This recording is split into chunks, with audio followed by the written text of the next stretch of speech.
Welcome back. Yeah. Wednesday is back upon us. We are back with you, getting ready to rock out as always, starting off your weekend right here in the middle of the week, because that's exactly how we like it. This is your Island of Misfit Toys, as always, with America's favorite Jew, Psycho Steve, with the Queen of Disney, Bobby Drea, Angel Alamo, and myself as well. Before we bring in our guests, we're actually going to kick off the episode the way that we always kick off the episodes, which is what is going on in the Metal Summit world when it comes to appearances. So as you guys know, if you haven't figured it out when it comes to something we have planned when it comes to guests, we'll still let you keep figuring it out. But coming up very, very, very, very shortly in July, in a few weeks, the Metal Summit will be live at Masquerade in Philadelphia at the 2300 Arena. That is being put on by BLE, by Bradley Entertainment, with our beloved Bradley and Angie and Dawn and Scott, all of the BLE crew. So we're very honored and pleased to be taking a part in that. Myself and Steve will be emceeing that event, with Bobby and Angel holding it down as well in person. Having a really good old time for sure. So make sure that you guys are getting your tickets for that, because you're not going to want to miss it, with the Artist Showcase on Thursday, headlined by Michael Grant and the Assassins. Friday will be Steven Adler from LA Guns, and Saturday will be the dual combination of Autograph and Killer Dwarves. So check it out, guys. 2300 Arena. We want to see all of your smiling faces. It's a limited cap room. It only holds about 2,000 people, and we're getting low on tickets. So make sure that you guys aren't delaying. Make sure that you guys are getting on that. So the Metal Summit will be live at the 2300 Arena in Philadelphia. So we're really, really super stoked about that. And also on that note, we want to kick it over to Psycho Steve to let him talk a little bit about what he's got going on. So as many of you might know, my birthday. Wait, Steve, fix your audio. What's the matter? Yeah. We only keep every other word. Okay, hold on. 1 second, please. That's Please hold. okay. Take your time. Take your time, Steve. No It's problem. It's not for you to go back and watch Pornhub. It's for you to come back and talk to us about the show. Oh, he's got to finish. You know. What is he watching? He's got to rub a yarmulke. Do you think he's using one hand or both? Well, never know. Can you hear me now? Yeah. Sounds great, dude. God, Yeah, we're just talking about how much we love you. Yes. Okay. So June 24th is my actual birthday, but June 26th, Rock and Recovery and us are doing an event called Oh Lordy, Psycho Steve is turning 40 again, with about 9 bands starting at noon and ending around 8:30 at Bar Anticipation in Belmar. Headlining the show is Ronnie Onken's band of Kicks, the Blues Vultures. And then we have a great band called the Psycho Steve All-Stars. Jessica came out with a better name, but they didn't want to go with it, so we're just calling it Psycho Steve All-Stars. She had a really awesome name. She wanted to call it Lesbian Sausage Fest, but here we are. So Damn. I know. They could be so numbing. Num. So, and that band features members of Angel, former member of Sabotage, meaning Jack Frost, and you got Charlie Cav from Deco Records, who also is a member of Angel. You have the lead singer from a band called Warhammer. Then we have a great band that was a guest of ours before. We have Whiskey Grin joining the festivities. and quite a few other bands. Bob D and Petro, which is also a former guest of ours. And all the money goes to a really great charity called Rock and Recovery, which I'm very fortunate and blessed to be a part of.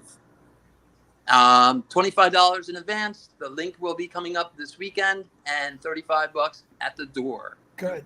There's no hard copy tickets. It's actually just you pay for it. We will give you a wristband when you get there. It's going to be 50-50s, some drawings, good food, good entertainment. And if you guys want to know what I want for my birthday, get your asses down and show up.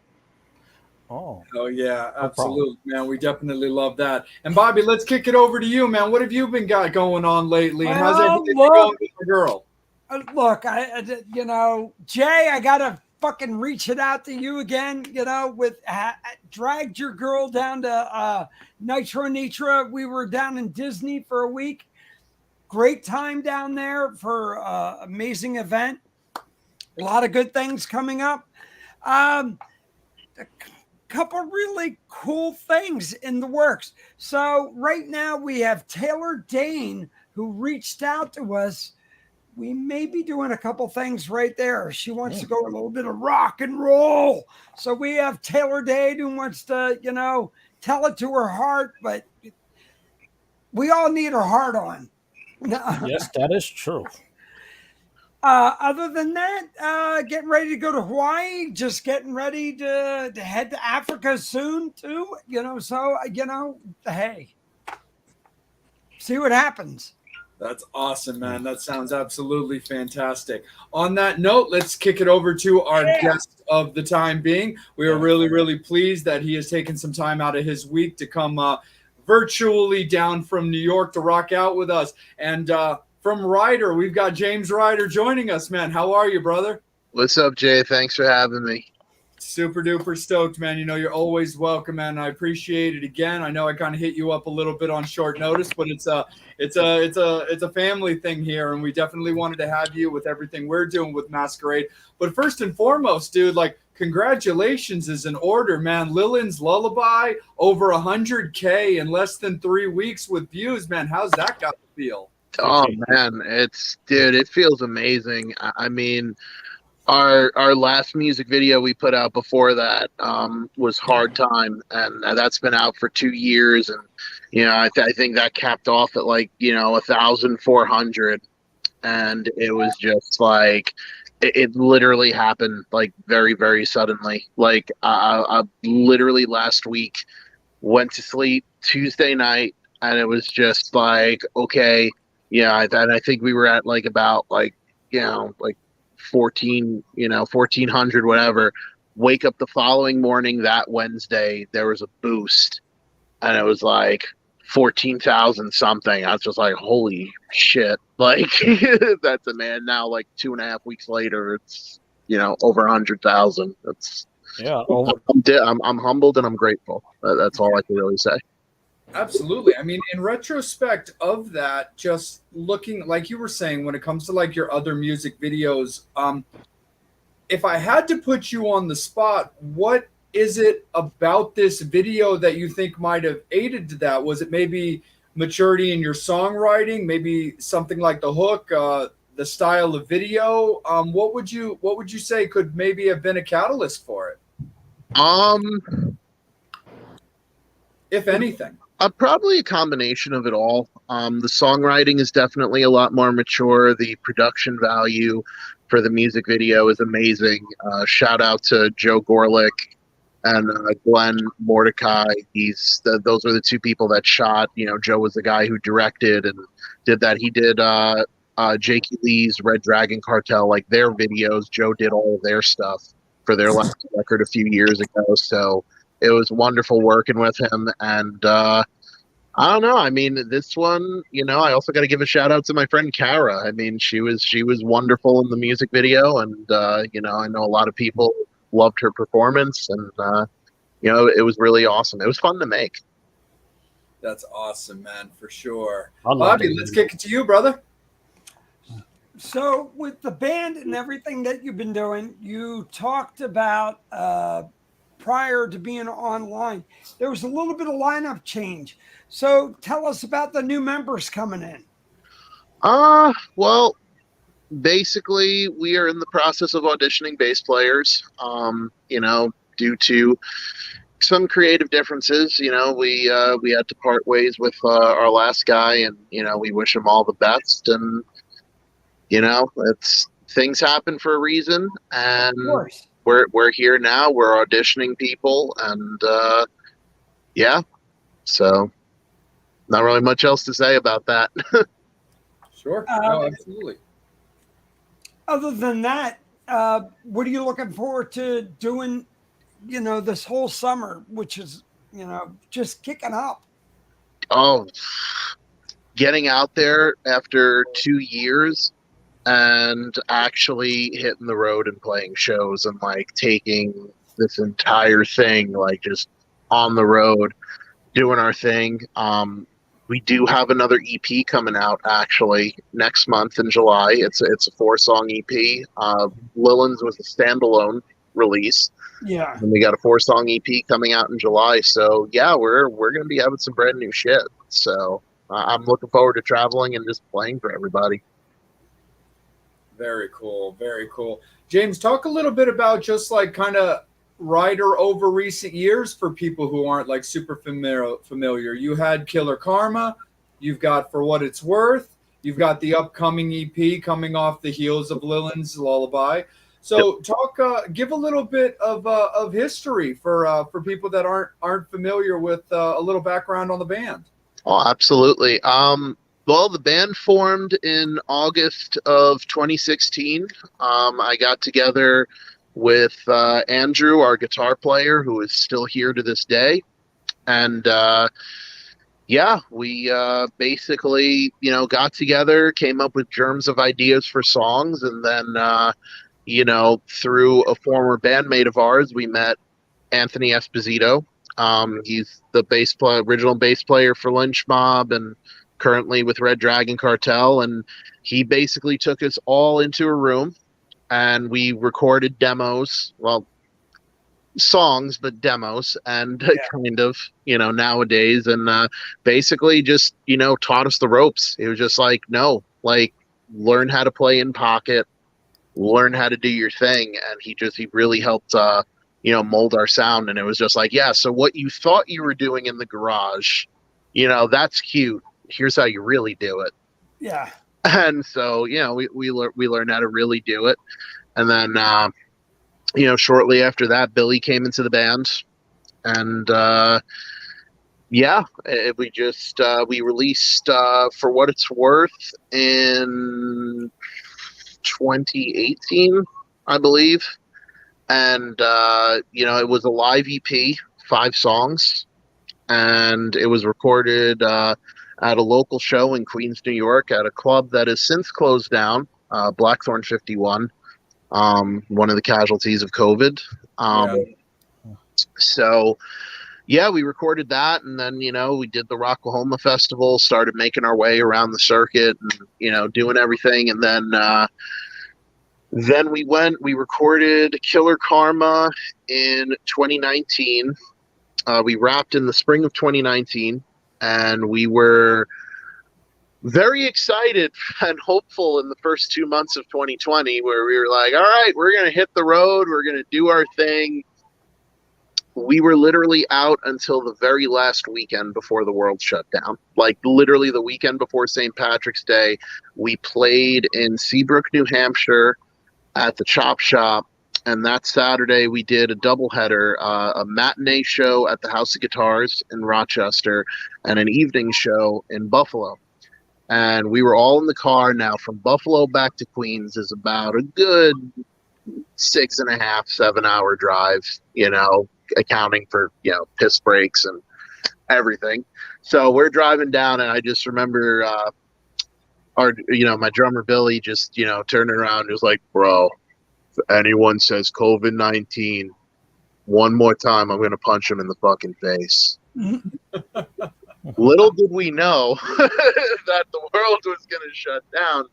And we ended up releasing Killer Karma in August of that year. It was originally supposed to come out in May, and we just kept pushing it back because we're like, no, it's going to reopen. It's going to reopen. It's, It ended up not. So we're like, all right, well, fuck it. We got the record out.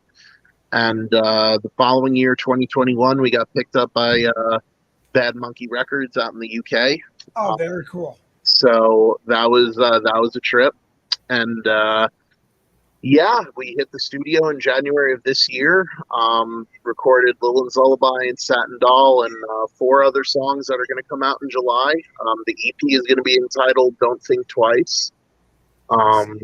So the same guy who did the art for Lillin's Lullaby, Joe Gorlick, he's also doing the art for this one too. So it's complete rebranding. Our original logo, we had a skull, and we changed that.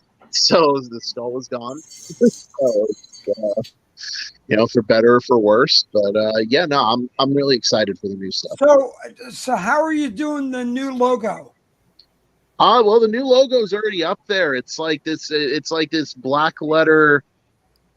Black. I think it's black letter is the name of the font.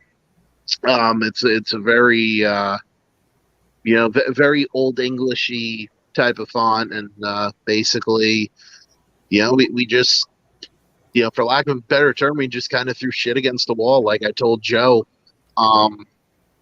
So the skull, helped make it pop in the original one. So now that we're getting rid of the skull, we need something that's going to be bold, that's going to speak just as loudly. And he put something together, and we just test drove some ideas, and what we have now is what we have now. Yeah, it's sharp looking, dude. I'm a big fan of simplicity myself, man. So just that gnarly kind of old Englishy kind of swoop Ryder logo, just right smack on a shirt, dude, is all I'll need. Yeah, well, we're working on getting some new T-shirts made. It's on the list. Absolutely, 100%. Angel, let's kick it up to you for a bit, my guy. Oh, true story. A couple hours ago, a mistress sent me your video, mentioning that it had a mistress in it, and mistresses know how much I love them and crazy about them, and just an awesome video. Just wondering if you can talk about the making of the video and who came up with the concept of the video. Well, the concept of the video, originally, how all of that started is we were in the studio, and we had somebody else who was originally going to work on the art, and they came up with a draft that it was good. It just wasn't really what we were looking for, and well, basically, Anthony, our friend Anthony, again, saw it and saw that this was what we were planning, and immediately. Now, if you've ever texted with Anthony, you usually get 4 to 5 text blocks after each other. So it just comes one after another, ding, ding, ding, ding, and it's like that a little bit in succession. And it's just like, bro, that thing is amateur hour. Don't use that. These songs are great. Don't use that. Here's Joe's number. Call Joe. Get him to do this. So so that's when I started talking with Joe. And Joe's an awesome guy. Love working with him. And we just started putting it together, and we were like, all right, so why don't we,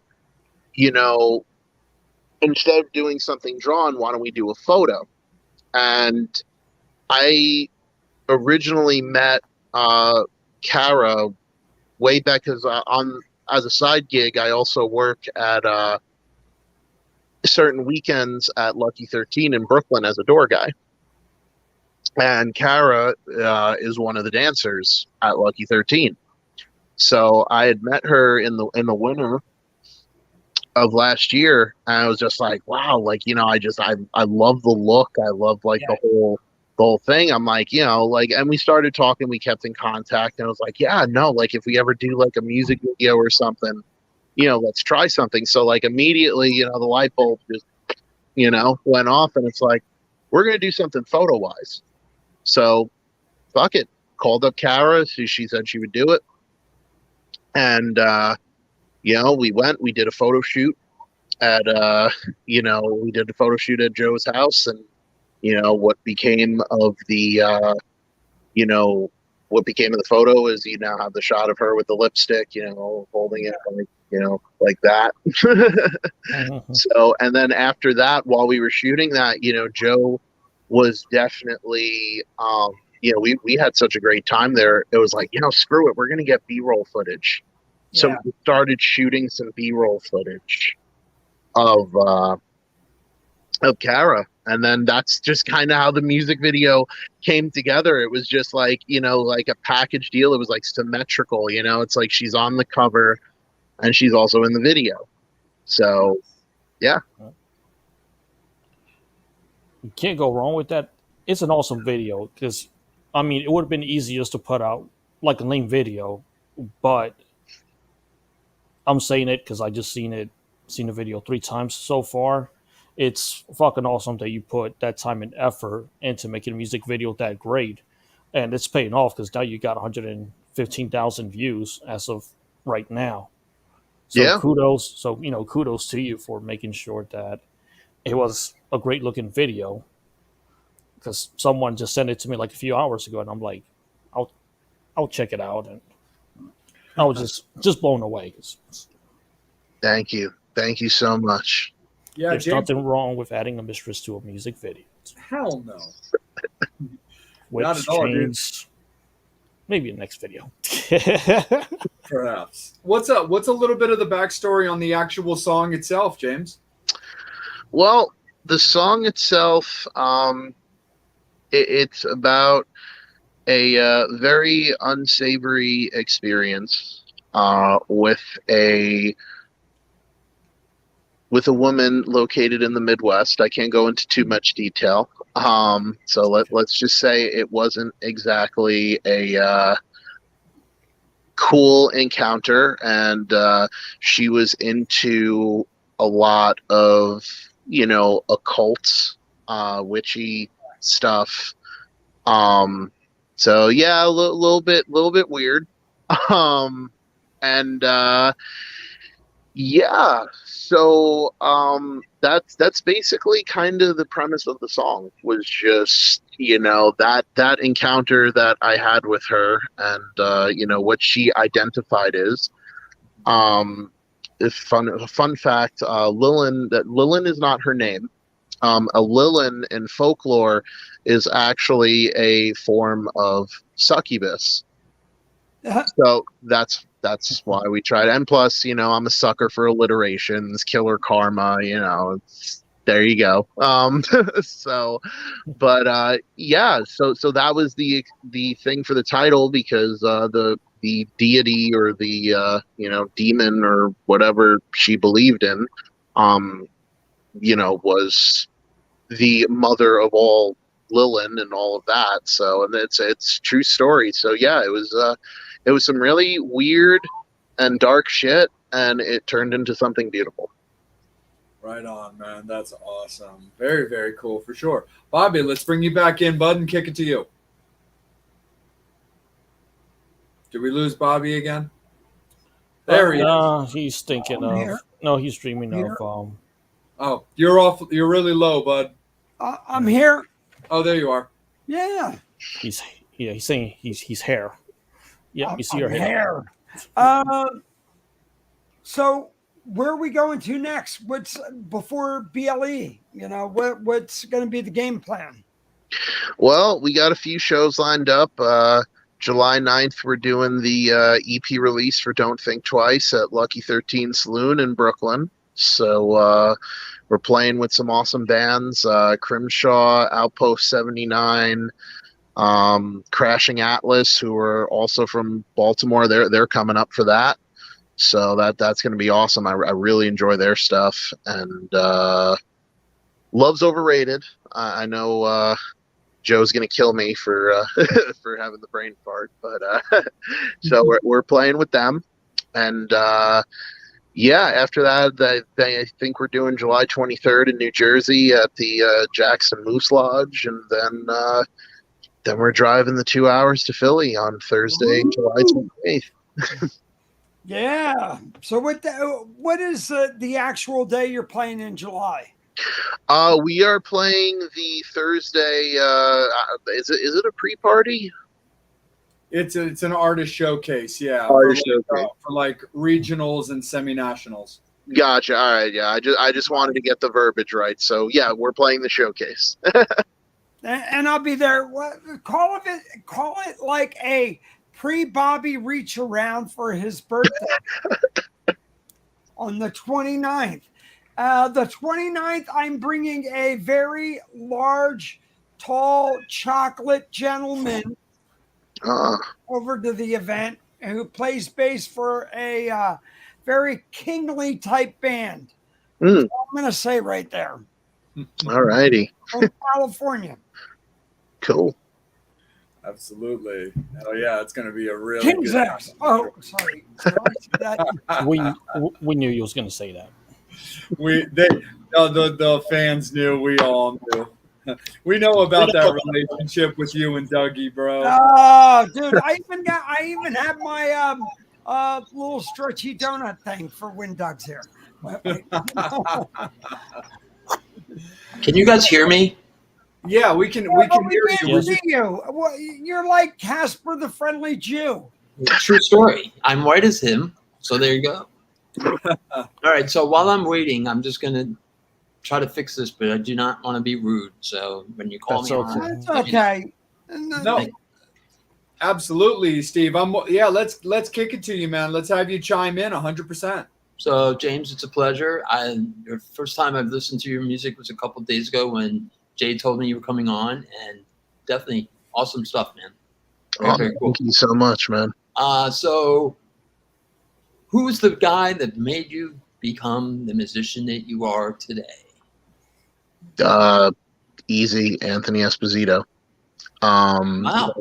Like I said before, he when the band first started, we had the opportunity to record with him, and he showed me the ropes. He basically, helped whip me into shape and was just like, no, do this, focus on this. And, really, we would not be where we are today without him. So That's awesome. And then we talked about you playing Bradley's event. You talked a little bit about other shows that you have coming up, everything. Do you have like a dream band that you'd always want to do support for? Not a dream band, but there's a dream venue, and it is mostly every New Yorker's dream venue to play is Madison Square Garden. Awesome. So that is definitely that is definitely, if we ever play the Garden.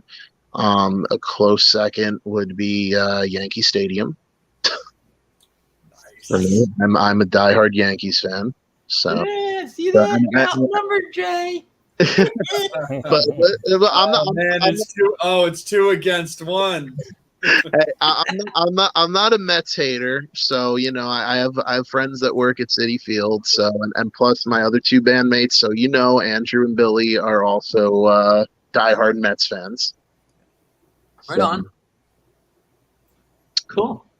Nice. But it's really it's interesting at rehearsals. It's always we're always shitting on each other. It's like so when's DeGrom coming back? It's like well, Aaron Judge is gone at the end of the year, so like.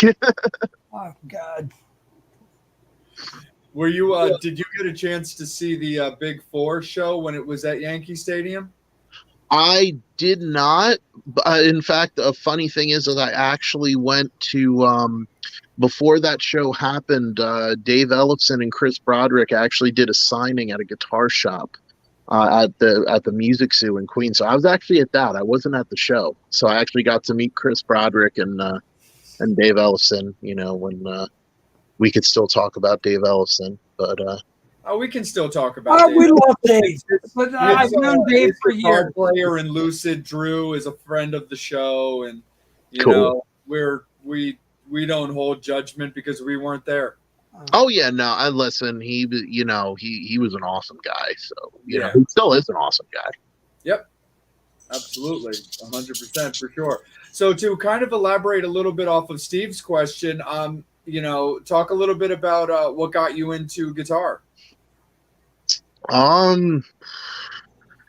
Well, funny enough, it was basically I started off when I was younger. Actually, I was a jazz musician. I played tenor sax for a number of years. So I did that all throughout, all throughout my school years and all of that. I was second chair, tenor saxophone, jazz band, did the whole 9 yards. And what really inspired me, funny enough, what really inspired me to pick up guitar was actually watching Motorhead. And it's funny that Lemmy, a bass player, would inspire me to pick up guitar. But that's just kind of how it worked. I mean, well, he's always played that thing basically like he's playing guitar. Yeah. Like, I love me some Lemmy because he makes playing the bass with a pick cool. Because I am just not a fingers guy, man. I just prefer using my pick when I play. And Bobby's a big fan of the bass as well, despite the fact that he's a guitar guy. Look,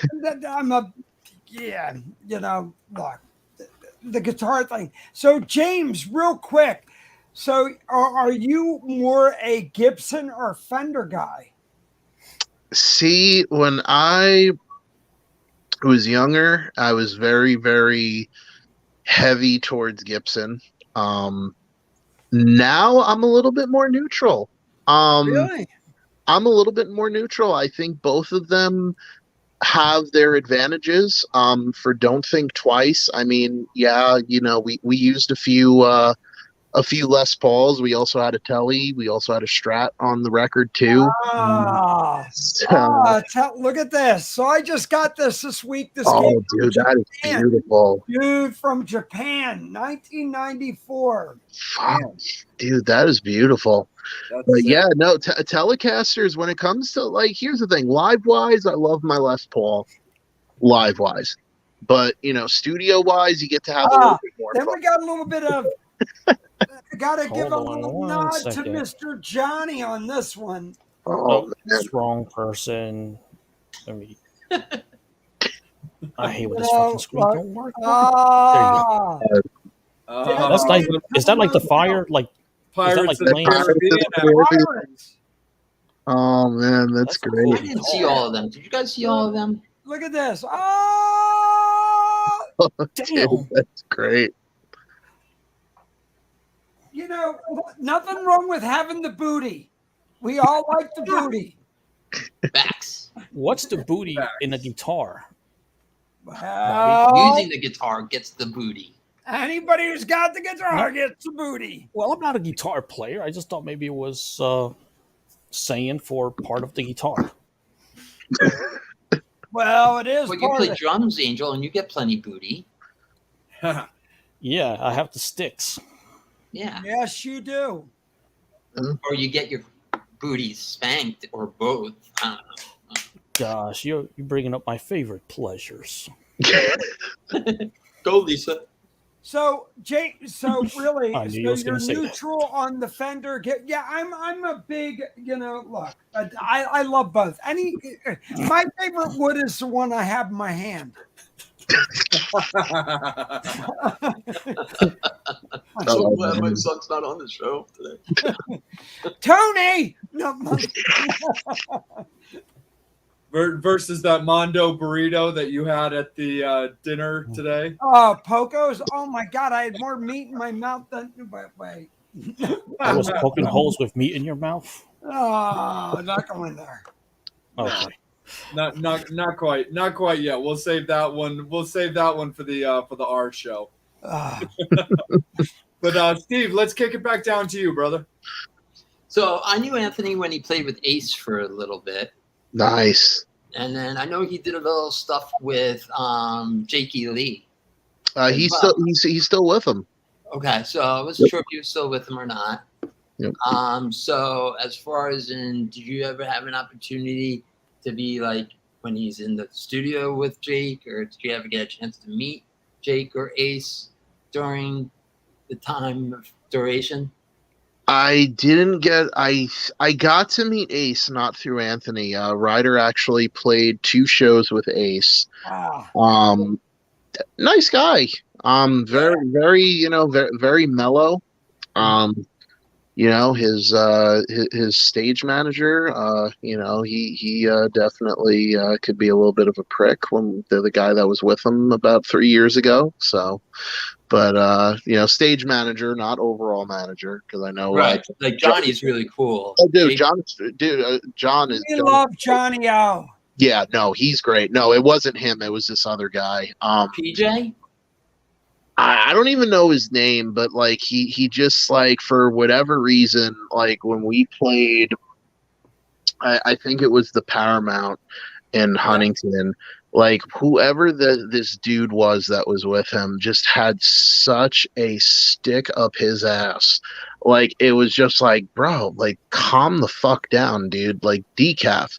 So they had catering for like all of the bands, right?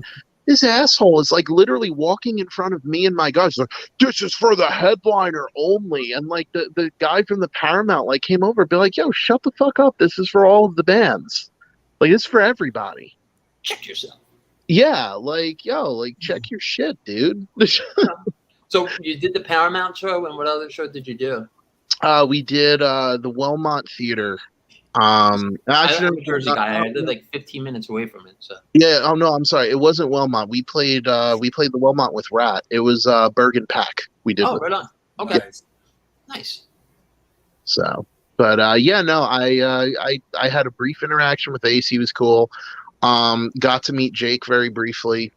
Really, really awesome guy. So That's definitely a bucket list person for me to have on the show here.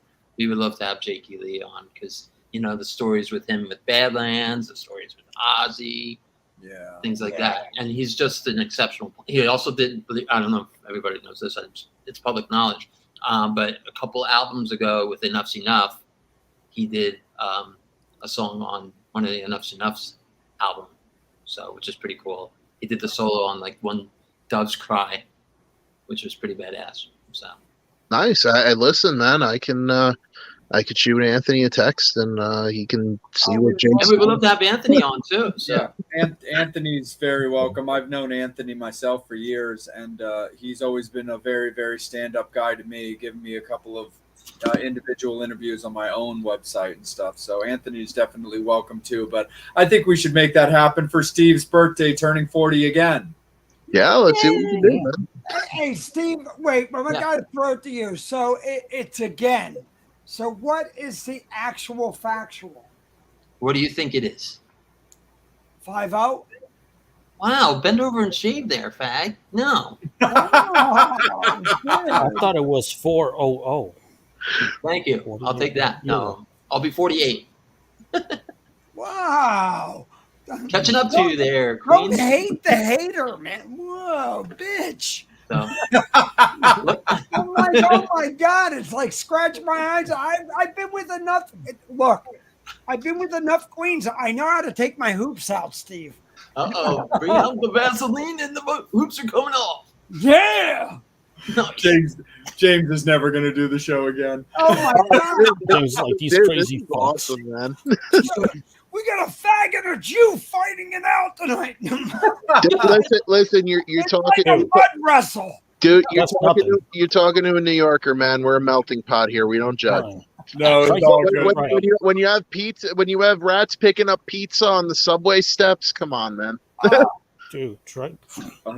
100% for sure. So, Smack Steve, your let's yarmulke keep it over with your you. head, Steve. Well, I just saw Angie Little say 50 is okay, but she doesn't look 50. And also, Bobby, you don't look your age either, so it's all good in the hood. Hey, look, that's because I have a lot of Botox. Botox. Whatever. Well, it's like say, what's buttocks? Oh God. Well, that's it. Ask Well, Lisa Angel. It's All the right, thing so that all doesn't right, give you monkeypox. nice. All right, so what can we expect at Masquerade? All original, throwing a cover, or what? Mostly original. So I think we only I think we only got 30 minutes, so I think we're doing mostly originals. So Wait, you said mostly, so that it leaves a little bit. Give me the tip. What are we looking at doing? And a little bit of cover on. we might surprise you. You gotta leave a little bit of wiggle room in there too. Yeah, well, we love wiggle room.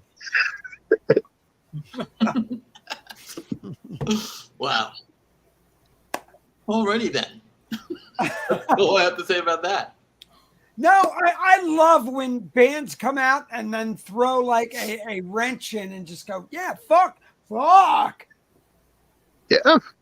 Yeah, you got to leave a little bit of that surprise factor in there too. I mean, it's not, you got to sell tickets for the show. Like you can't just sit there and be like, oh yeah, here's our set list, from one to. Let me ask you. So, would you throw out your typical cover? Or are you going to throw something out that's going to be like, they went that fucking route? Yeah. Bobby wants that cover so bad. I know, that's why I asked. Something. Let me talk to the guys. Let's see what we'll do. I got to keep you in suspense here, man. I can't give you a straight answer. Look, I found a dude who did a fucking hardcore cover of fucking Lady Gaga, and I'm like, oh shit. How was it? Oh, amazing! I'll put it up. Right on. There are people out there who will do shit that's just out of the box. And I'm like, look, if you're going to do it, fucking go right. Don't do your typical shit. Oh, James, I got to give you some context on this. Bobby went to the Hella tour with Weezer and Fall Out Boy and Green Day and saw this band called The Interrupters that did a cover of Billie Eilish's Bad Man, and Bobby wouldn't talk about it. God. Stopped talking about it for about 6 episodes. That's great.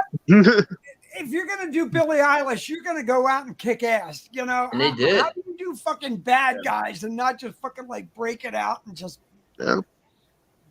It really was a good cover though. It was pretty sick. That's what it is. Take a cover, take a song and make it yours. Yeah. Yeah. So when you buy the balls. All just all over it, bro. So James, when you have a song, I mean, this is kind of probably an interesting or kind of a tricky question to a certain degree, considering your guys' tenure as a band is a little bit on the shorter side in comparison to others. However, when you have a song that pops like Lilin did, where do you start thinking about where it needs to go in your set? Is it, kind of, does it stay in the middle, or do you start dropping it down towards the end as like the hit that people are looking for? That's a really, really good question, because to be quite honest with you, we definitely did not anticipate this. When we were doing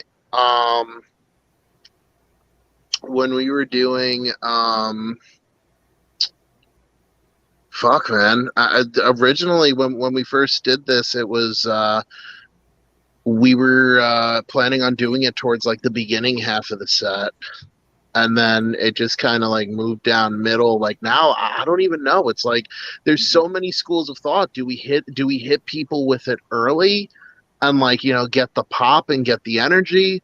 Or do we keep it towards the end where it's like people are looking forward to it? Like, I don't know. There's multiple ways. So I guess what we'll do is we'll probably just try it out in a few different spots in the next few shows and then just see where it works best. Absolutely. No, I totally get it for sure, man. I think that makes a lot of sense. Angel, let's kick it down to you, man. Have we gotten anything from the Metal Summoners? Yes, we do have a fan question that I'm going to turn it into a round the table question. Yeah. And the fans can submit their answers as well to it. This question comes from Kyle. He wants to know, what was the first record that you bought with your own money? Oh, Kyle. What's up, bro? Oh, Kyle. So fans can post their answers. I definitely want to know what everybody's first record is, so post it in the comment. Cool. First record that I bought with my own money.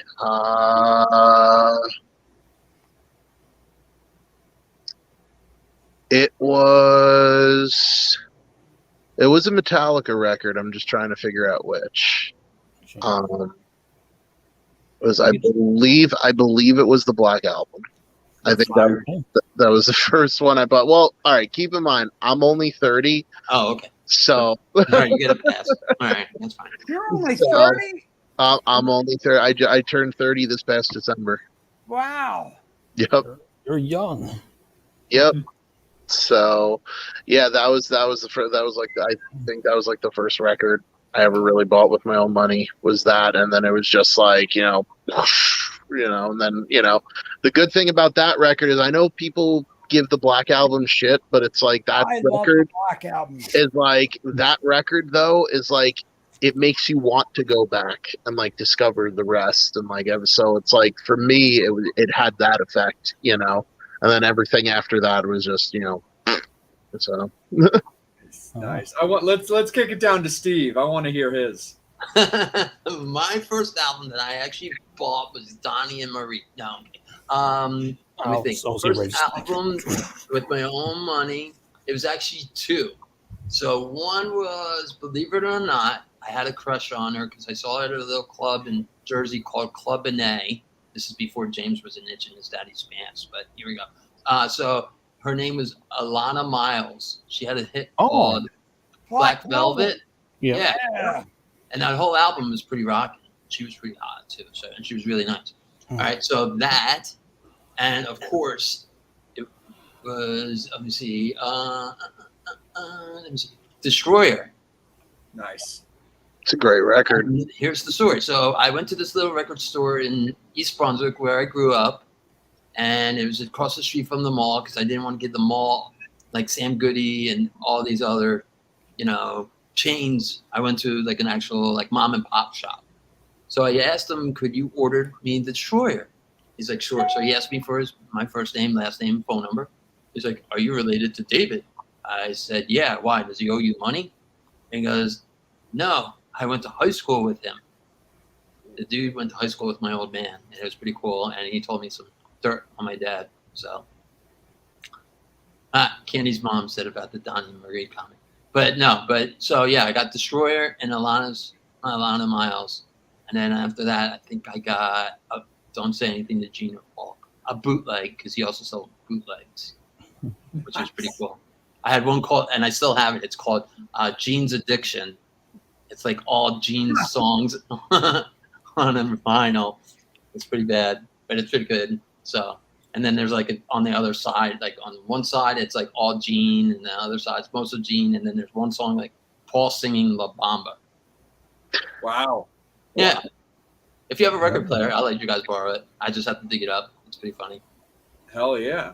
Yeah. I know the first records that I got. Kyle's also a really good dude. He's been a fan of the show. I met him at a Enough's Enough concert, and he became a fan of the show, and has been a good dude. He reached out to me on my website recently. So Kyle, thanks so much for watching. The first records I got were from my mom, which was Zeppelin 4 and my first Queen album. So those are the first ones that I got. Love for Mrs. Oakley. The ones I want to say, the first album I probably got, I want to say it was one of Green Day's early records, because I always had a soft spot. I've always had a soft spot for like mall punk and pop punk and stuff like that. So I remember getting into Green Day right before the Dookie explosion happened with that record. So I want to say that one of the first records I got was either like Kerplunk or 1039, like Slap Happy Hours or something like that. But I think that was one of the first albums that I bought with my own money. But I honestly could even be wrong there, because my mom was also really cool about, feeding my musical interest. So anytime a holidays or whatever came through, I could give her a list of records, and they were always like under the tree. Wow. But I do want to say that I think Something for Green Day was the first thing I ever bought with my own money. Bobby, how about you? Here's where I'm fucking dating myself. It was on 78. Oh, no, I'm going to go a little bit his first record was I Want a Hippopotamus for Christmas. Oh, no. So we're going to go back to post alphabets cereal on the box, the Jackson 5 and Oh, the Archies going back to like 1968. But that was, and Bobby Sherman was one of the first rounds. Wow. Wow, that's right. That on the back of a cereal box, man. That's Yeah, even where you before, at that's even before the Columbia House dollar. Oh my God! Before that, but the Monkees did it. Who else did it? Sugar Smacks did it. The Archies were on there. So the other thing I'm going to go. So here's danger. We're going to go favorite candy bar right now. But first, we have to hear what Angel got, though. Yeah. Wait, we're going to go favorite candy bar. Do we go Big Hunk? We're going to go favorite gay candy bar. Do we go Big Hunk? Payday? Chocolate Payday? He was really prepared for this. Really prepared. Hershey? Highway. No, what? Almond Joy? Enjoy. Yeah. Yes. He's so prepared. I know. I'm Yes. so proud of him. Like this It's is like he was given a Always homework hard. assignment. You have to see. kind of, Who do we this is go kind of with? fascinating. Instead of, how good do you know your wood? How better do you know your chocolate? No, dude, when it comes to you, I'm going to use the candy bar whatchamacallit. You sure you don't want to go with the Hershey Highway? The problem I is know. every time this happens, I have to cue it to Angel, and this is no different. But Every time we end up on You some know fucked what up it is? topic, The it's right PP before ring it's did Angel's so turn. well around the Payday. oh, gee. I think I know what Bobby, Angel's you know- first you know album you're- was. Bobby, you know you're worth $100,000. I didn't have it, but I do like my big hunks. Absolutely. You forgot one. All right, well, All right. Angel, it's back to you, buddy. Good luck. All right, I think I know what it is. You got forgot, this. Mister. Go ahead. I know what his first album was, guys. What? Menudo. I hated Menudo. I still hate those motherfuckers. Oh, it's Ricky Yes. Martin. No. Come Yeah, on, fuck 'em. that's They're boy Ricky bands. Martin. That's Ricky Martin. They Come don't on, write- They take don't your write their own. bonbon. They don't write their own fucking All song. right, Selena. I'm gonna kill him. Steve's All right. getting awfully judgy this episode. Yanni. Excuse me. Okay, go ahead. Proceed. I'm not gonna be sober for this episode.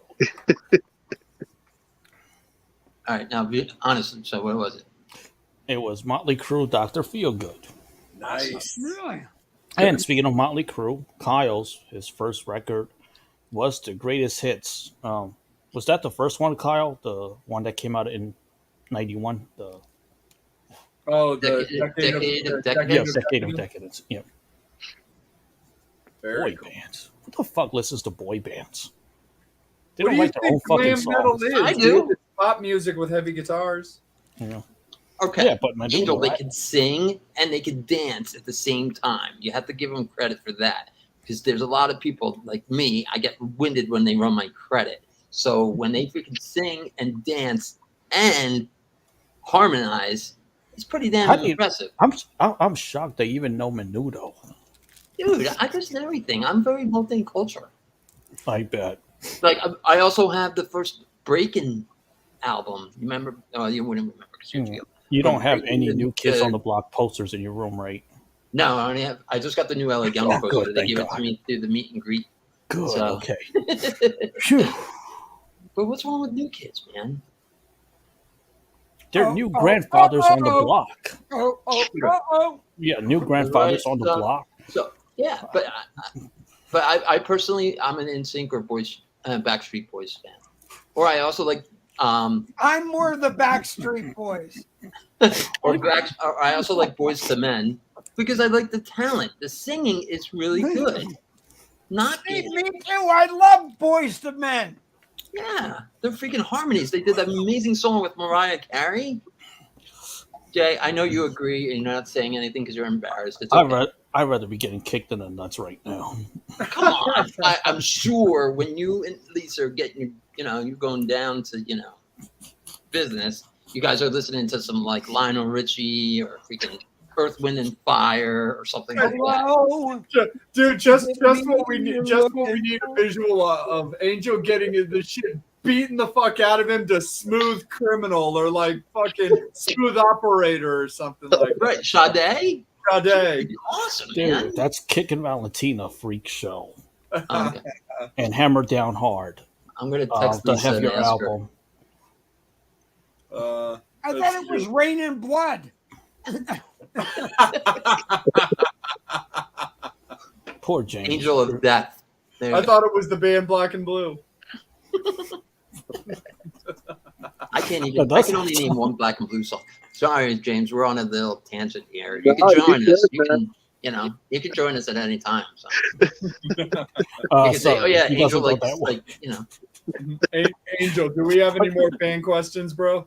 Yes, we got 2 more fan questions. Go ahead, bud. Okay, let me get to it. Oh, Julie. Your favorite show that you've ever seen? Favorite show I've ever seen. Fuck. Are we talking all time? We're talking all time, right? Yep. That's so hard. That is a hard one. It's a good question, but it's really hard. Yeah. That's too personal, dude. Because I have a couple that I really like. I've been binge watching. I'm almost done with the Ozark. Oh yeah, Ozark. I was just gonna say Ozark was fucking amazing. Like that I'm not last done with season it, so was no brilliant. spoilers. Anyone that gives me a spoiler gets a kick in the ding ding. I thought we were talking about concerts, but we can talk. Oh, TV. okay. Yeah. Yeah, okay. Yeah, no, Ozark was great. I mean, if anyone watches Disney Plus, the new Obi-Wan coming out is actually really, really good. Absolutely. I'm a Star Wars nerd, so Yeah. Cool. I'm a I'm like Guardians Chewbacca's guy thumb now. crumble. You can't see me, but I'm like all hairy. So here we go. Anyway.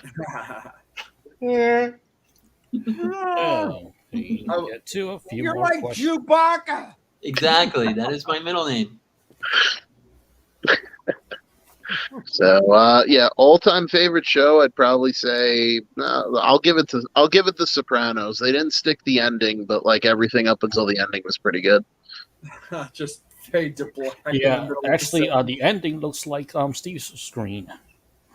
Yes, it does.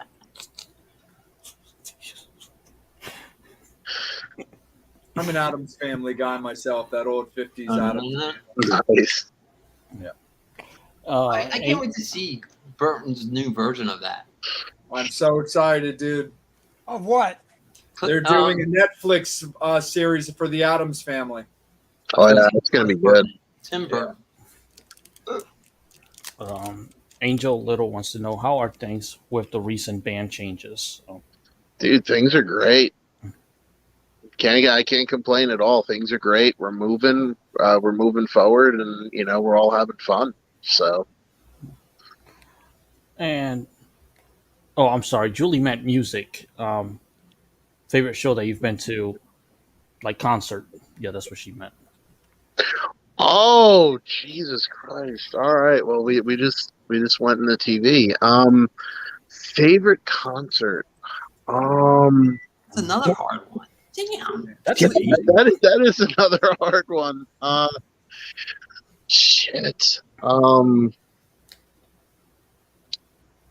I guess I'll go a little bit more recent.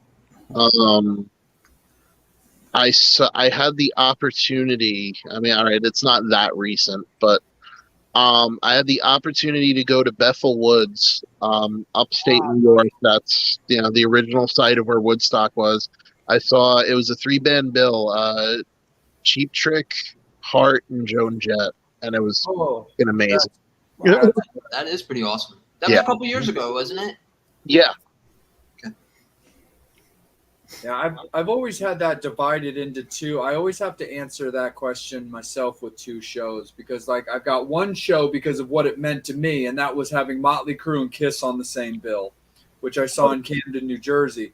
But my favorite show, as far as a show, has always lights out been when I saw Rammstein. I'm still recovering from that. Yeah, I'm That's going a pretty to good share show. the Where same. was that? I saw it actually at the Baltimore Arena. Cool. Oh, wow. I waited on the band for breakfast, and a representative of the band had given my sales manager tickets to give away, and I was making small talk with her about nothing in particular.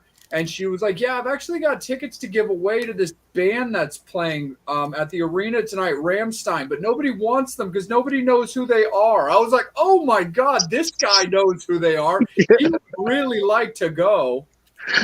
Damn. So yeah, so I took my then current, now ex, to the show with me and saw Rammstein, and man, that one's definitely a show and a half for sure. Oh, yeah, dude. Hey, Jay, I just opened this candy bar real quick. You know what it reminds me of? You guys Dude, remember the movie Caddyshack? Yes, I'm like eating. I feel like I'm eating a butt juice bar. Yeah. Waiting for you to like drop it in a pool just to fuck with people. Mommy, duty. Oh my That God! was such a class. That's a good movie. That is definitely a classic. Yeah. Caddyshack is pretty badass. Go ahead, Angel. I think my favorite was the Saturday night lineup at M3 2019 when it was Firehouse, Warrant, and Whitesnake. That was pretty cool the way they Oh, yeah, White Snakes. had that Saturday night lineup. Nice. That's a good one for sure. So Kyle wants to know, what's your favorite food to eat while you're on the road? Whoa. Fuck. A Damn. fucking chocolate bar. All right, I'll break it up into categories. Chocolate wise, I've always been a Reese's guy. Peanut butter cups. Yay! Nutrageous, the new one. Nutrageous. I've always, yeah. Oh, dude, the nut dude, that's amazing. I need to try that. So, salty snack wise, Pee-pee. No. probably, I'm a Doritos guy. You know, it's like Just the Frito. regular ones, or like I like the spicy nacho. Okay. I like my Fritos. So a Frito, the honey barbecue Frito twists are amazing. Oh, tried dude, that. they're so good. Yeah. So You see, guys know I'm fucking here's the sorry. thing. The joke I've always made with people who have ever asked me, like, you know, if you were like, what's it like to be a musician, and what would you do if you weren't a musician? It's like with everything we've done, you know, touring wise and everything, it's like I'm qualified to do either one of two things: either be a food critic or a gynecologist. Nice. Mine's more like a proctologist. But, Or Willy Wonka. yes. Because I can go with Oompa Loompas or Loompa Oompas. Well, Willy Wonka. Are we talking? Let's see, because I go with Gene Wilder, not the. I'm a Gene guy. You know, I would so snuggle Gene in a minute. I love me some Johnny Depp. I've been a fan forever, but I can't. That first Willy Wonka is just bulletproof. Oh yeah, That first movie is just, it's untouchable. absolutely. But see, Dude, the and I difference just is- heard a fun fact recently that apparently, like, all the actors that were cast as Oompa Loompas apparently were like hardcore like partiers. So they would like go out after shooting like in their Oompa Loompa gear and would be like tearing up the bar. Fuck. The local bar. Apparently they were like way into like partying. Yeah, bitch, give me a fucking shot. Let me show you what this orange can do. And then they'll sing you a song about it the next day in rhyme. Exactly. Sure. And I'll get your doopity doo. I have a question. Now, your video has been very successful. Again, it's impressive getting 115,000 views in 2 weeks.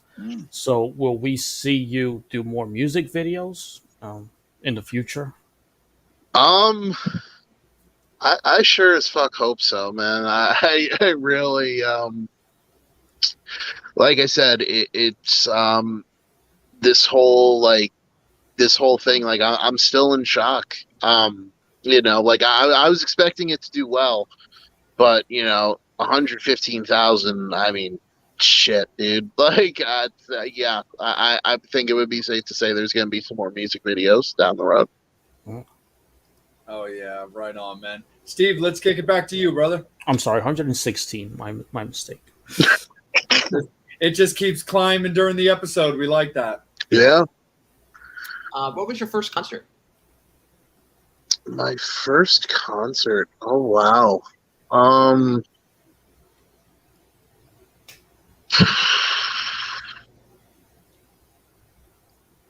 God, I don't even remember. Like I'm just I don't That's a even cool remember. answer.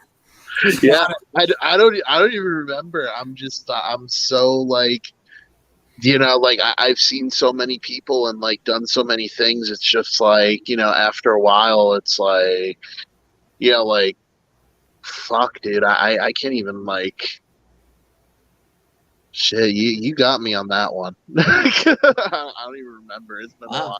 while. Alrighty then. All right, Bobby, what was your first concert? Mine?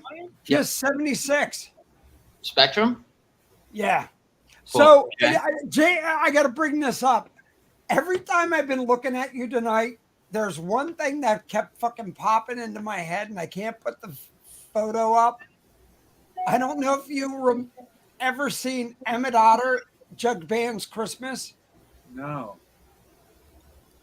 Well, I'm putting it on the page. I'm going to put it on the Harem page. I mean, on the Metal Summit page. But every time I keep looking at him and I'm going, oh my God, it reminds me of, Emmett Otter's Jug Band Christmas. And I keep looking at it and I'm laughing my balls off. For me?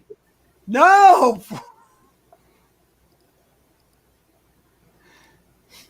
For James. Oh, for James.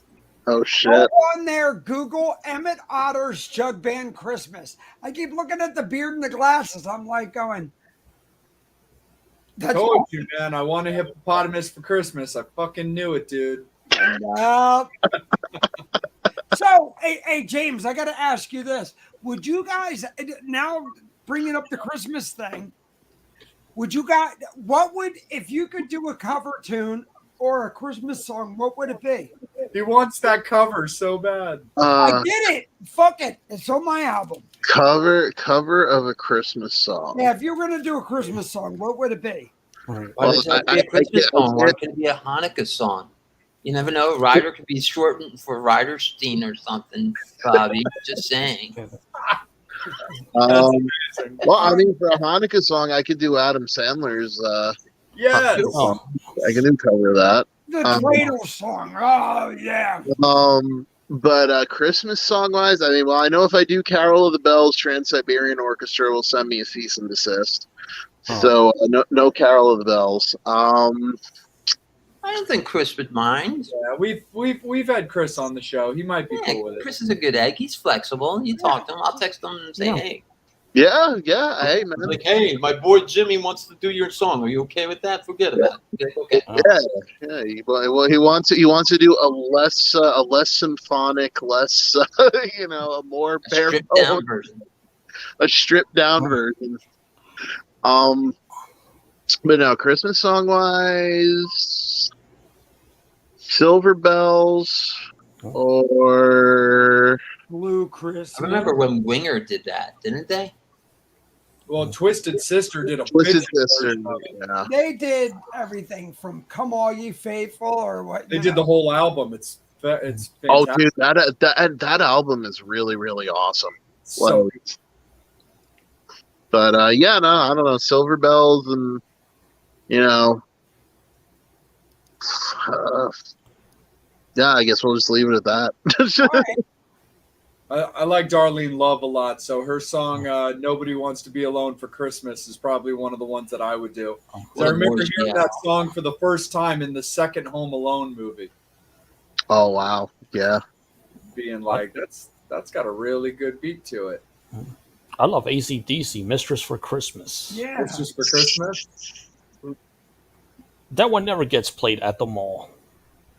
No. No. Dude, no, and barely anyone's at the malls anymore. It's all Amazon and, you know. Dude, it's crazy. I've got a mall. I mean, I got a couple of malls around me, but I got one in particular that when you go to it, it's the eeriest fucking thing. It's like Dawn of the Dead. It's so weird. It's one of those zombie malls where you have like only 2 stores and like everything's boarded up. I have one of those by us. By me too, yeah. Not quite boarded up, but yeah, dude, just cage doors down in front of like the fucking fronts, and like I feel like the only thing that's really keeping that mall alive is FYE, Hot Topic, and Victoria's Secret. Oh yeah, yeah. What about Spencer's?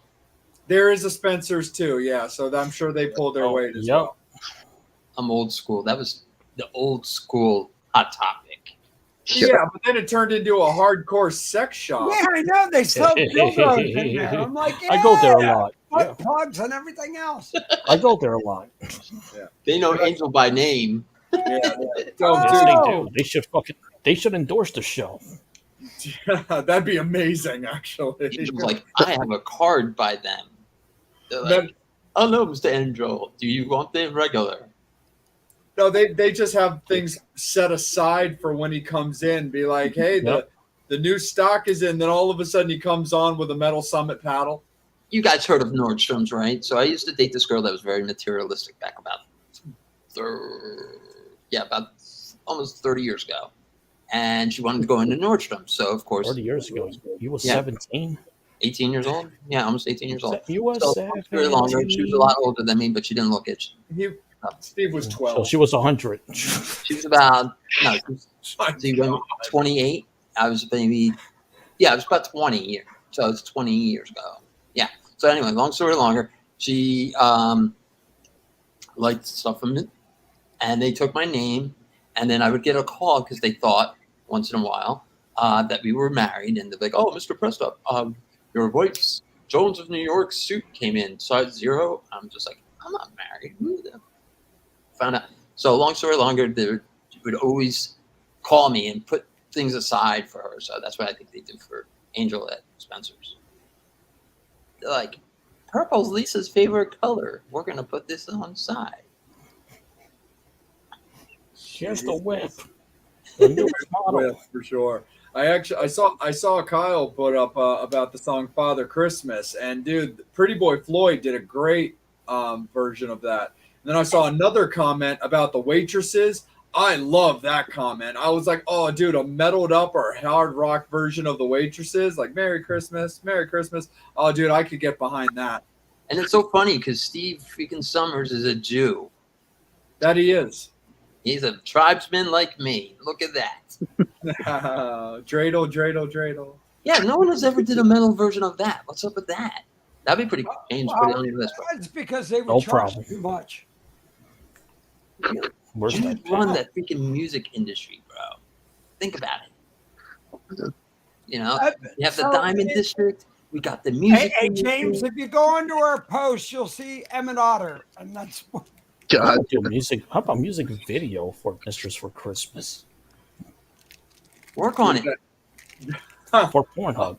All I want's a mistress for Christmas. You can play. I have A mistress, no a talent. mistress under my tree. No. I'm gonna remember you said that, Jay. You look under your tree on Christmas. Yeah, so yeah. Sorry, not sorry, Lisa. I don't do apologies.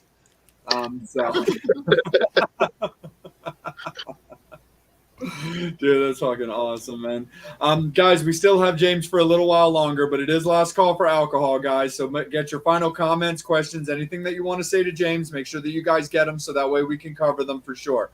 But kind of bringing things back around a little bit. So we talked about the upcoming album release party for you, James. We've talked about Masquerade as well. What's currently what are you looking at right now for 2022? What do we have to look forward to? Of course, with kind of tweaking the band lineup a little bit, that's always a small little wrench that you got to have to kind of deal with. But what can you tell us about the way 2022 is shaping up for you? Oh, it's shaping up pretty well. Lots of shows, lots of just promoting the record, going out, playing shows, and just connecting with people all over the country. And we're actually going to be up in Canada in September 23rd and 24th. We are actually doing 2 shows supporting Chris Holmes. We're going to be in right by Niagara Falls the first night, and then we're going to be in Toronto the second night. So we go up to Canada a lot. Canada's pretty decent. So yeah, we got a couple. We got Candy. She's up in Canada, Toronto. Yeah, we got some family up there. We got Candy and her amazing mom, Susan. So. Nice. Yeah, I think I was talking to Candy pretty earlier before the show, and she had mentioned that she had a studio up in Toronto. I'm like, oh shit, I'm going to be up there. So. Yeah. Oh, where in Toronto are you going to be? Do you know?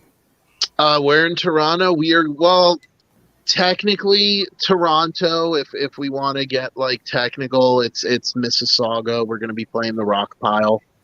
So, Nice.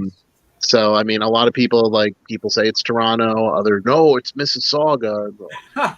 Isn't that New York? But as long as they have a Tim Hortons, that's all I care about. Oh hell yeah! Real quick, Psycho Steve, did you see that comment from Steve that apparently Anvil did a cover of the Hanukkah song? No. Oh yeah, because he wasn't paying attention. There it is. Look at that. Well, thank you, fellow Steve. Because Robbo is a fellow Ebe like me. He was chosen. Lips too. What's that? Lips. Lips is also? Mm-hmm. Lips is also? Yeah. Lips is also chosen. Oh, right on. Wow. Oh, See, yeah, yes. he's We're straight, taking over. Nice. See? And you got Gene, and you got freaking Paul, you got Lips, and you got Bob, and who else? Slash is a half-breed. Well, no, think about it, because his mom, and Lenny Kravitz, too. Right? No, I know. I think we should do an episode dedicated to see, the Jews for rock. Because we can do really that. I think that would be pretty rad. Geddy Lee, yeah, I was going to say that. Yeah. So, his mom and dad are Holocaust survivors. Oh wow. Yeah, they were in Auschwitz, and Gene's mom was in Auschwitz Oh. with Geddy's mom. Pretty cool, right? Kids went to base. Yeah. So. That's rad, dude. Well, I don't know why my screen's not working. I apologize, but it's better That's off all right. You look I'm good having this a bad way. hair day. Yeah, you look good in black. Thank you. It makes me look thinner, Yeah, we can use our imagination. All jokes aside, guys, before we do anything, we got to give a really big nod and everything to Alec John Such, who passed away this week. From Bon Jovi. I just wanted to throw that out. I know we didn't. Usually we bring it up early in the show, but man, what a kick in the nuts. Yeah, that one. Do we know why and how? The only thing that I've seen recently is that foul play was ruled out when it came to his passing. Other than that, I haven't heard any kind of details, and it was actually it was kind of trippy enough, even just reading an article that would even say that. Right. Yeah, and Steve, let's put it out. It's kind of like when we had a certain person on our show. Look, mental illness is one of those things that's kicking everybody's ass. So, these times right now, but I just wanted to bring it out there with what a great guy who really was a trendsetter for all of us. Yeah. Because he is technically a founding member of Bon Jovi, right? Yeah, Oh, he is, because God, he brought in Tico and he brought in Richie. He's the one that actually booked John Bon Jovi and the Wild Ones in Sayreville, Yeah. because he was. I mean, he's 10 years older than the rest of the guys. Is he really? Yeah. But, Yeah, he was so- the Mick Mars of Bon Jovi. yeah. Interesting. But in the press, they told him to lie about his age, to make himself Hello. only look like a few years older. Yeah. I mean, I'm 21, so I wouldn't know. Well, and like I said, it's all about the Botox. The Botox on the buttocks? Is that what you're saying? Well, yeah. No stretch marks. Right on. The 22 pounds I've lost recently, I can tell you, I don't have no Well, stretch. I can tell you look so svelte for a skinny Jew. Thank you. I'm telling you. You look like you look like an Auschwitz patient. Ouch. Jesus Christ, Bobby. James is never coming on this Oh show my God. again. Change He's his going to life. talk to his girlfriend and be like, babe, let me just Nope. tell you. He's this gonna fucked up change. He's guy gonna change named his number. Psychos, you know? He's gonna James change is his going to number, walk his- away from his me when we profile. meet him at freaking Brad's event. I'm like, hey, James, how's it going? It's like, and he's going to be like, sorry, got to take this You're call. friends with that gay guy. Gotta take this No, off. he's gonna shave, wear the dark shades, and be like, "Nope, wrong person." He's like, oh, my mom's calling me. Hold on. I'll be right back, Steve. Yeah, do it. Yeah, it's past his bedtime, so yeah, James will be like, with Steve who? 3 hours later, he's still on the phone with mom. Nah, man, still can't talk. She's going to Suck text me Brad in. after this. Do like, you Mom, really I'm want to doing have the these guys show. MC the show? Really? Dude, all the people on the Friends of Ryder page are right now watching this, going like, "What is Yeah. going on?" Hello. Hey, look, we're bringing a whole new audience to Ryder. Yeah. Absolutely. I even have Ryder on the grind thing, and they're like, hit up James if you want a Ryder. Oh, my God. Oh man. James, definitely bring a CD to the show. Oh yeah, absolutely. Cool. Yeah, that actually was a question that I did want to ask for you, because in a world where a lot of bands really are doing the digital thing, you guys are doing, like you said, your CD release party. Are you printing hard copies of the EP? We're gonna look to print hard copies. Funny enough, we're actually having a meeting tomorrow morning with our record label, talking about that. So Vinyl? Anything coming out since, Exclusive. we need an exclusive. I mean, exclusive. There's not really much of an exclusive I can give you. Just the EP. Physical copies. We're talking with them tomorrow about that, and just getting everything together to hit the road. So, Hey, James, let me throw this out. Is there anybody you would love to collaborate with? oh man,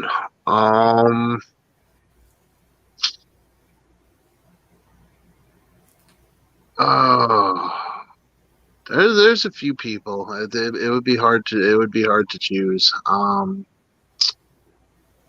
I mean, personally, I would. This might be a little bit off the wall. I would love to do to have Bob Ezrin produce. Yeah. Look, we're That would all be big rad. Kiss fans. So I would love that as a fan and as everything, just to work with him. I would love for that. Like lots of producers, Mutt Lang and the people who put out the good stuff. But artist wise, who would you love to work with? If somebody could say, look, go in, do a duet, male, female, who would you love to collab with? Oh man. And it doesn't even have to be in your genre or wheelhouse. Look, if you want to go ABBA, let's go for it. Male, I would love to work with David Coverdale. Very cool. Female, singing wise,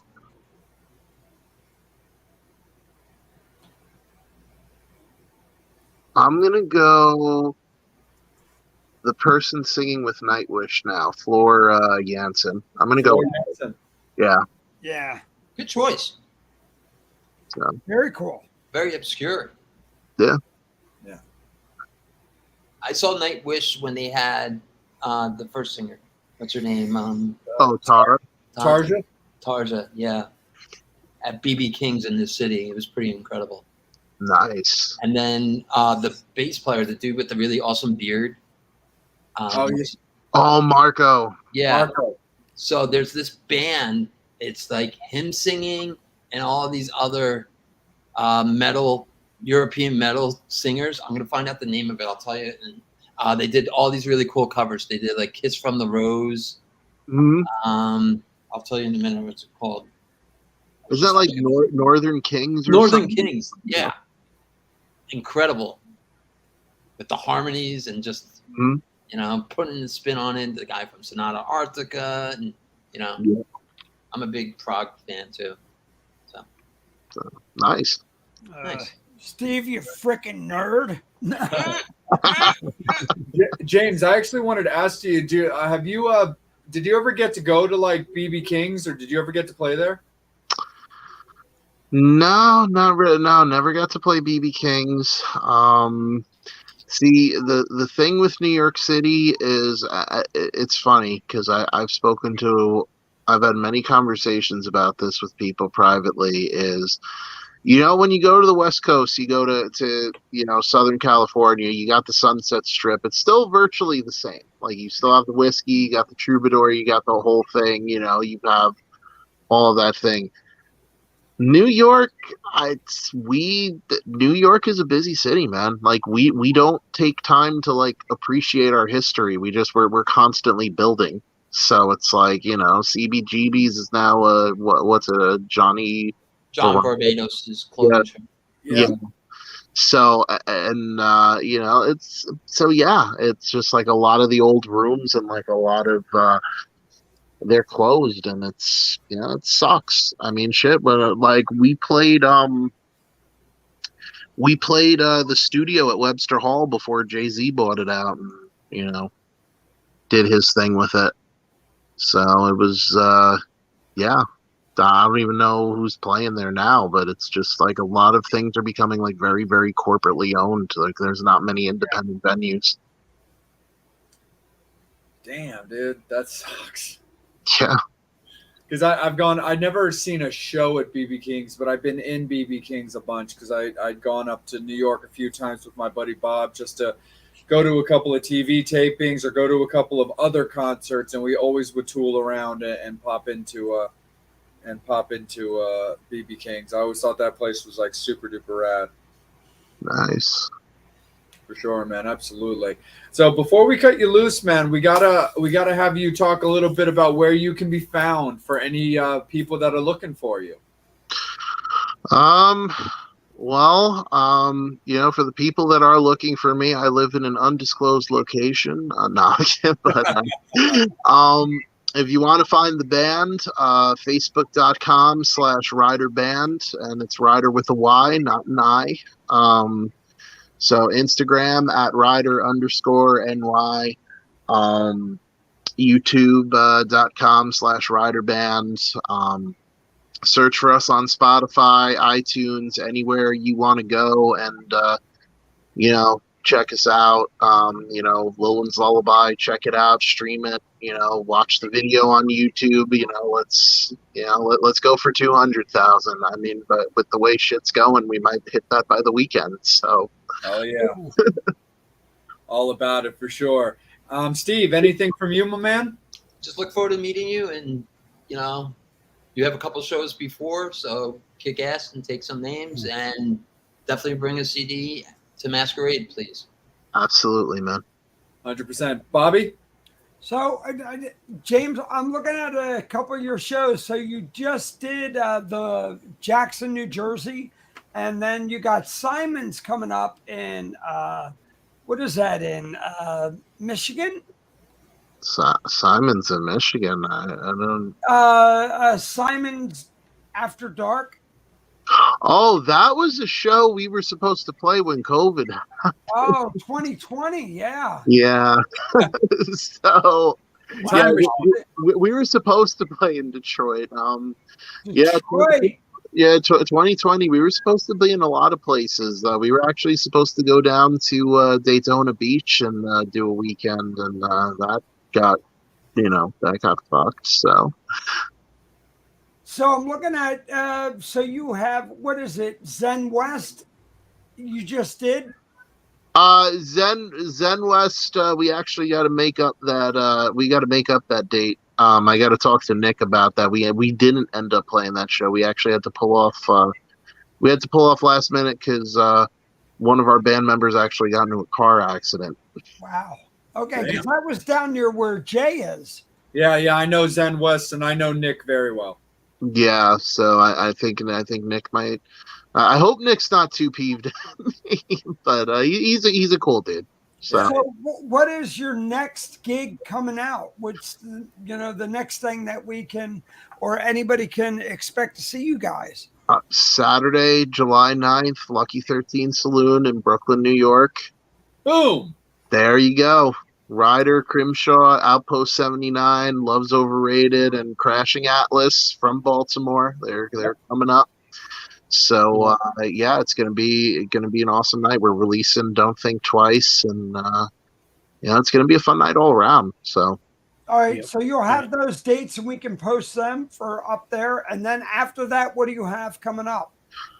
after that, after July 9th, we have the 23rd in Jackson, New Jersey, which I got to talk to the promoter about that to get an event page. Your Great Adventure, which is in Jacksonville, New Jersey. Yep. No, I'm Jackson. Jackson. Yeah, but I thought Jackson's right near Jackson, New Jersey. Yeah, it's Jackson. Well, you said Jacksonville. You said Jacksonville. Yeah, Jacksonville is that's Florida, ain't it? Yep. No, well, what's Jackson, New Jersey? Great Adventure. Yeah, I think so. Yeah, but then Thursday, July 28th, we're at Masquerade. Supposed to be doing something first weekend of August. I think we might be up in Rochester. We're still working out some details. August 20th, we're at Dingbats in Clifton. Oh, we love that place. So we're doing we're actually playing with Core Rozic that night. So wow, very cool. That should be a great show. Yeah, it's good. It's gonna be pretty cool. He's an alumni of our show as well. Yep. Yeah.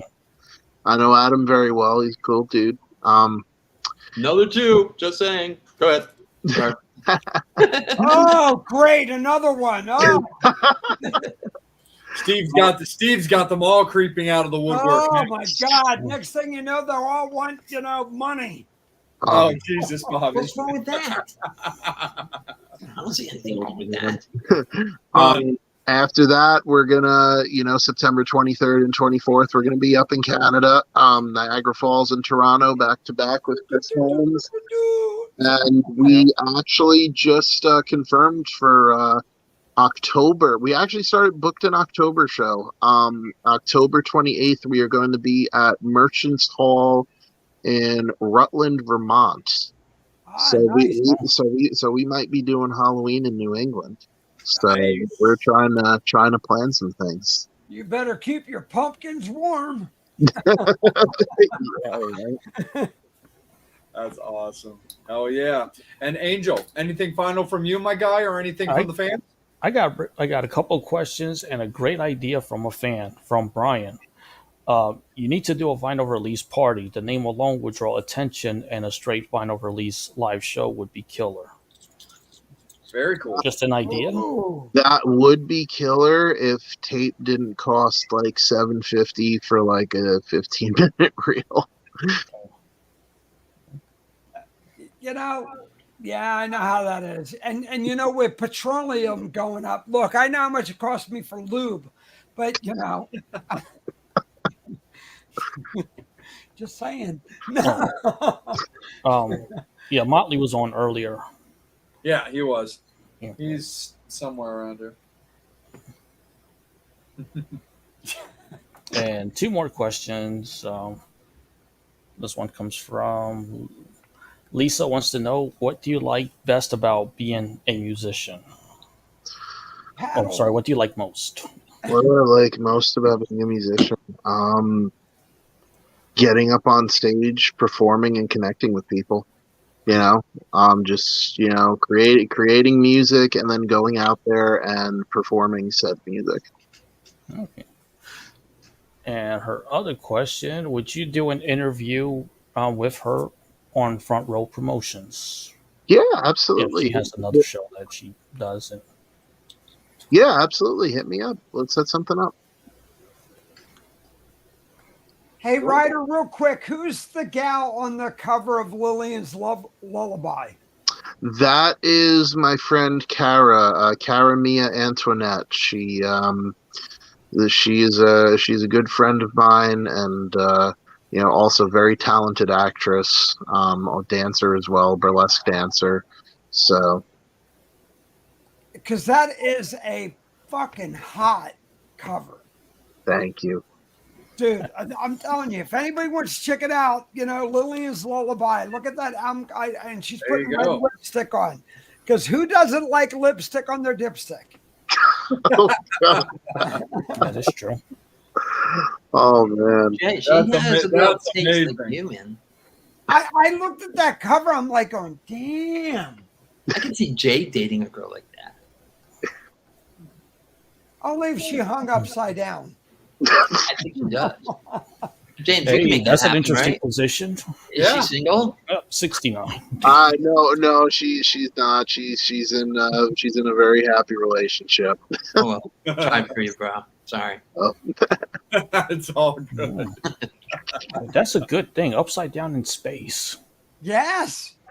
In No space, gravity. nobody can hear you scream. That is true.